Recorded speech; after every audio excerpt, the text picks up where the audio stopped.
한두 개가 단데 붙었을 적에 걔가 이쪽으로 옮겨올래도 얘들이 면역력이 있으니까 안 올라오는 거예요. 그래 내가 단자 잡았다 그러면 사람들이 웃는 거예요. 뭐 어떻게 단자를 잡았냐고. 옆에 농가들이 와서 이 농가는 왜 이렇게 열과 피해가 없나 이런 말씀도 하시던가요? 사과 열가가 안 터지고 농사 잘 지었네. 비법이 뭐냐.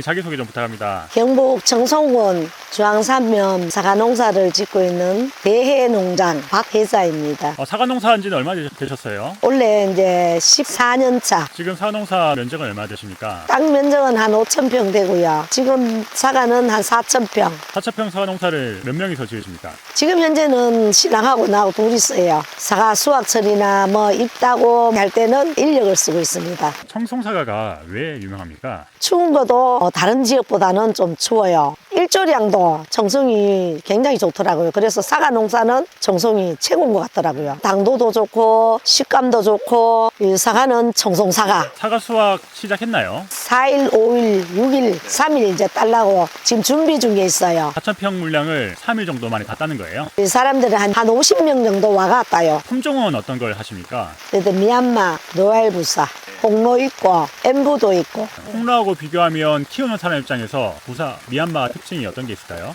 홍로 같은 경우에는 추석 그때 대비해서 나오거든요. 그거는 오래 두면 안 돼요. 추석 쉬고 나면은 좀 약간 퍼석퍼석한 게 있어서 부사 종류는 오래 가요. 한 3월, 4월, 5월까지도 가고 이렇게 오래 가고 이러니까 고객들이 굉장히 좋아해요. 올해 사과 작황이 어떻습니까? 기후변화로 지금 사과가 작황이 농사를 다 져놓고 다 막 갈라진 경우가 많아가지고 좀 그런 것 같아요. 사과금도 지금은 계속 올라가고 있는 중이고요. 수확철로 와가지고 이제 갈라진이 너무 많아가지고 수확이 많이 떨어진다라고 하고 있어요. 사장님 농가를 보니까 열과가 피해가 전혀 없네요. 전혀 없어요. 사장님 농장의 올해 작황은 어떻습니까? 다른 농가들보다는 열가가 없으니까 수확이 작년에도 좋았지만 올해도 좋습니다. 옆에 농가들이 와서 이 농가는 왜 이렇게 열과 피해가 없나 이런 말씀도 하시던가요? 예.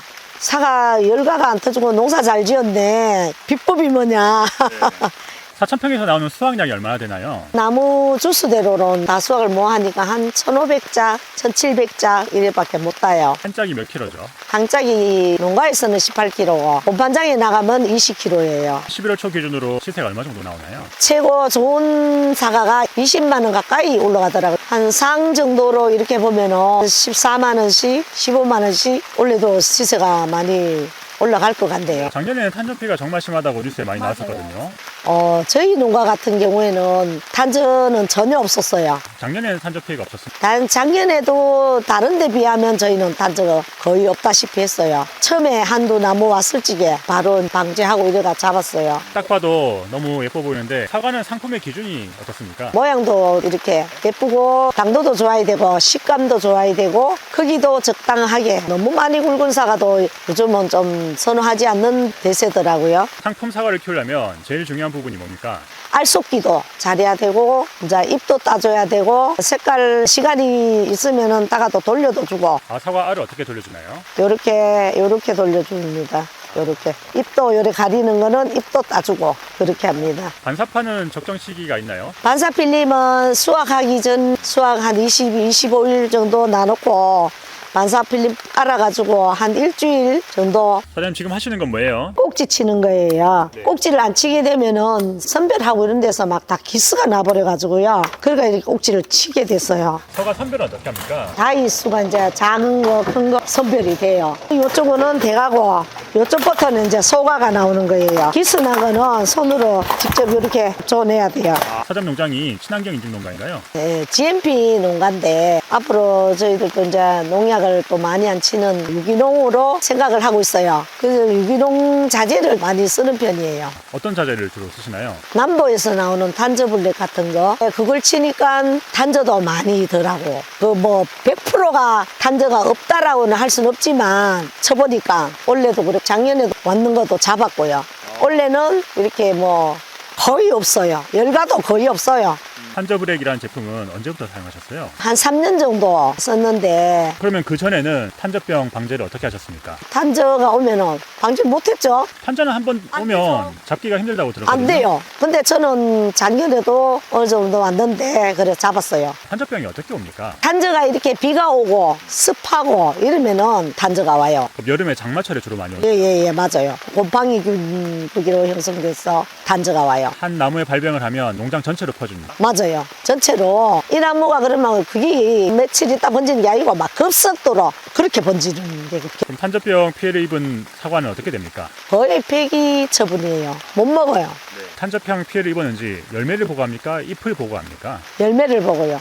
열매를 보면 하면 아마 까만 점이 찍히면 단저예요. 얘가 이제 오늘 그랬다 이러면은 그 다음날 아침 보면 아마 여기 저기 다 번져가 있고 이 비가 오면은 위에서 막 그 물이 흘러가지고 밑에까지 전체적으로 급속도로 번져버려요. 한 나무에 발병하고 농장 전체에 퍼지는 데까지 얼마나 걸립니까? 그건 한 뭐 일주일 내로 막 확산 확 되는 것 같더라고요. 그럼 심하면 그 해 농사를 접을 정도겠네요. 예, 맞아요. 거의 다, 다 따내야 돼요. 땅에 놔놓으면 또 단저가 또 그게 균이 있기 때문에 싹 다 걷어내야 돼요. 굉장히 무서운 병이에요. 탄저 방제는 어떻게 해야 됩니까? 솜털이 조금 일어났을 때는 약도 함부로 이렇게 못 쳐요. 못 치고 있다가 어느 정도 이제 알속기 하고 나서 6월 달부터 이제 방제를 하고 들어가야 돼요. 7월 장마가 오잖아요. 그때를 대비해서 미리 준비를 하고 들어가야 돼요. 그래야만 이 탄저도 만약에 왔을 때 얘들이 이제 방제를 해놨으니까 어느 정도 면역력이 있잖아요. 그러면 이게 뭐 100% 방제를 다 못 하잖아요. 한두 개가 다른 데 붙었을 적에 저희는 탄저불량을 쳐버렸더니만 걔가 이쪽으로 옮겨올래도 얘들이 면역력이 있으니까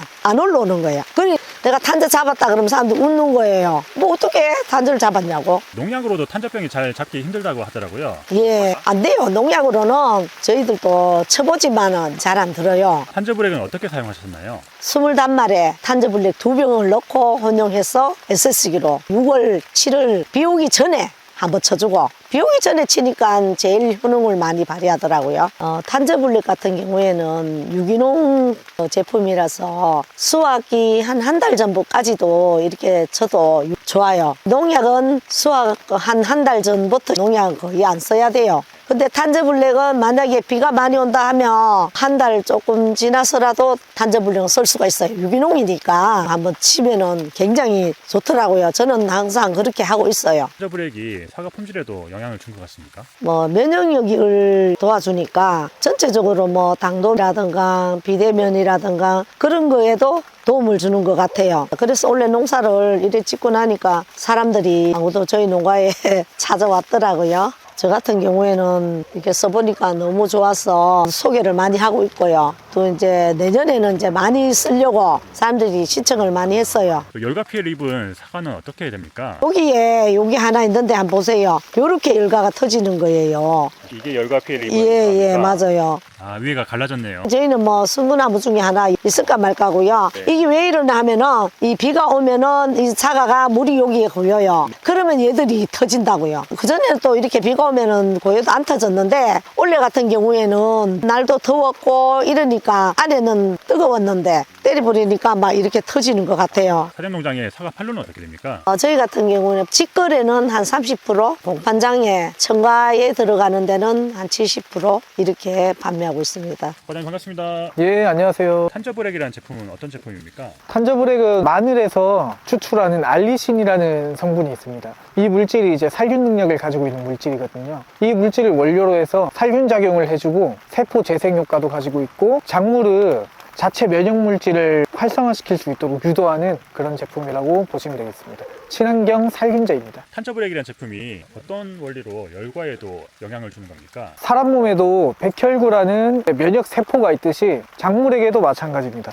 작물도 이제 병충해 피해라든지 자연적인 스트레스 이런 걸 받게 되면은 파이토알렉신이라는 항생물질을 자체적으로 뿜어내요. 탄저브렉이 항생물질을 더 많이 분비할 수 있도록 유도해주는 그런 성분들이 들어가 있기 때문에 항생물질이 많아지다 보니까 아무래도 면역력이 강해지고 그렇게 되면은 병이나 해충이나 그리고 기후 문제로 인해서 발생되는 문제들을 해소할 수가 있습니다. 탄저브렉 제품 사용 시 주의할 점이 있습니까? 보통 탄저균은 고온다습하고 기후량이 많을 때 많이 발생을 하는데 나뭇가지의 상처 또는 이제 과실이 달려있던 자리나 잎이 떨어진 자리로 침투하는 경우가 많아요. 그래서 방지하실 때는 이 점을 꼭 기억하시고 사전에 미리 예방으로 잘 방지해 주시는 게 중요합니다. 그리고 탄저가 발생되었다면 살균제랑 혼용하셔가지고 살포를 하시면은 탄저를 치료할 수는 없어도 탄저병이 확산되는 것을 막아줄 수 있는 그런 기능을 가지고 있습니다. 오늘은 사과 농장에 왔는데 모든 작물에 다 적용 가능한가요? 예, 맞습니다. 고추, 과수 이쪽으로 많이 나가고 시설번예, 하우스 쪽으로도 많이 사용하고 있습니다. 탄저병 이외에도 세균성 전문이병이라든지 낙엽병 목적으로도 사용이 가능한 제품입니다. 사장님 농장 사과 찾아주시는 소비자분들한테 하시고 싶은 말씀 있습니까? 저희 사과를 먹어보신 분들은 특히 맛있다라고 우리 사과를 기다리고 계시는 분들도 많아요. 저희 여기 청송 지역은 지역 기후도 그렇고 이러다 보니까 사과는 최고입니다. 저희 청송 사과를 많이 애용해 주세요. 예, 감사합니다.